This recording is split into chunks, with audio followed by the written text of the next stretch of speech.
Selamat datang pada sesi pembahasan peta-peta kerja, atau sering dikenal juga dengan istilah proses chart.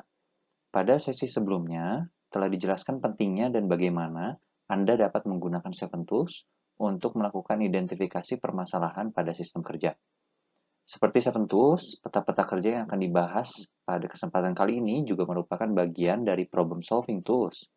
Namun, umumnya digunakan pada tahap yang berbeda pada proses rekayasa sistem kerja.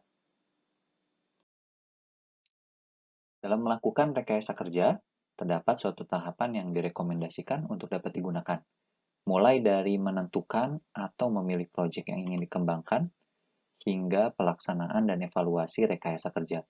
Tentu permasalahan yang terjadi pada suatu sistem kerja boleh jadi cukup banyak, apalagi bila sistem kerja yang ditangani adalah sistem kerja yang kompleks. Oleh karena itu, kita perlu memilih atau menentukan terlebih dahulu lingkup dari proyek rekayasa kerja yang ingin kita lakukan. Guna memilih dari sekian banyak, tentunya kita memerlukan alat bantu yang mendukung kita untuk memprioritaskan permasalahan.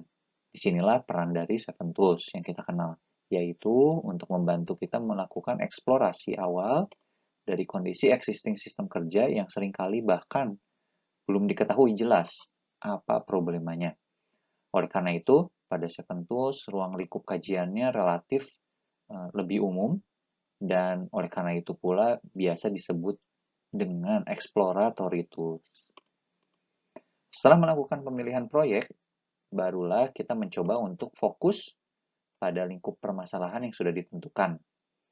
Di sini mulai dilakukan identifikasi data-data yang lebih mendalam dan rinci secara teknis terkait permasalahan pada sistem kerja yang ingin dikembangkan, sehingga kita memperoleh gambaran lebih lengkap mengenai sistem kerja yang dikaji dan dapat mendeteksi lebih cermat permasalahan yang terjadi. Disinilah peran dari peta-peta kerja atau peta-peta operasi yang akan kita bahas.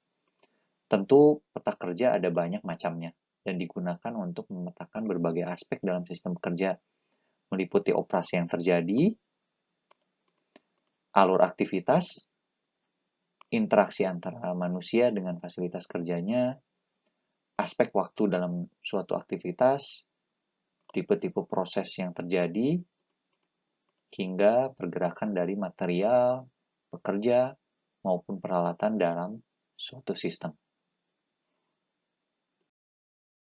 Peta kerja pertama yang akan kita bahas adalah Operation Process Chart atau biasa kita kenal dengan OPC.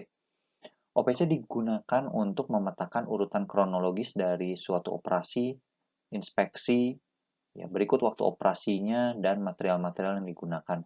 Umumnya peta ini memang digunakan dalam sektor manufaktur karena memetakan mulai dari bahan mentah atau raw material hingga pengepakan produk jadi. Bahan mentah atau raw material didokumentasikan pada bagian atas OPC, berikut dengan garis horizontal di sana. Kemudian pada OPC ini terdapat dua simbol utama yang digunakan, yaitu lingkaran yang merepresentasikan suatu operasi dan kotak yang mewakili aktivitas inspeksi. Adapun terdapat komponen-komponen yang mungkin tidak difabrikasi dan langsung terlibat pada proses perakitan pada operasi ini disebut dengan buyouts. Komponen ini langsung digambarkan di atas proses perakitan tertentu. Kemudian waktu yang dituliskan pada bagian kiri masing-masing operasi maupun inspeksi ini dapat diperoleh dari hasil estimasi maupun pengukuran aktual. Tidak lupa ada bagian summary dari OPC yang menunjukkan berapa banyak jumlah aktivitas operasi maupun inspeksi serta akumulasi waktunya. Adapun langkah-langkah umum penyusunan OPC ini meliputi yang pertama, bagaimana kita mengidentifikasi komponen yang akan dibuat atau mungkin dibeli, kemudian menentukan tiap operasi yang diperlukan untuk memfabrikasi tiap komponen dan urutkan operasi tersebut. Kemudian, tentukan urutan perakitan komponen yang telah difabrikasi, termasuk yang dirakit dengan buyouts. Setelah itu, gambar peta kerja sesuai dengan simbol-simbol standarnya, dan cantumkan waktu baku, nomor operasi, serta deskripsi pada tiap aktivitas.